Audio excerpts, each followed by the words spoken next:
Hello, my name is Steve Kalabamikuso. In this video, I'm going to demonstrate one point in Invoice Tracker. In this project, I created some pages and my team made a development on those. So let me log in as Juma.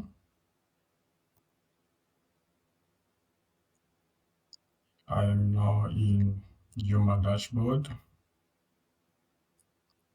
As user, I can view invoice, also download invoice. Now let me try it. Save it. Open. Okay, I successfully downloaded one invoice. So that includes everything for this demo. Thank you for watching.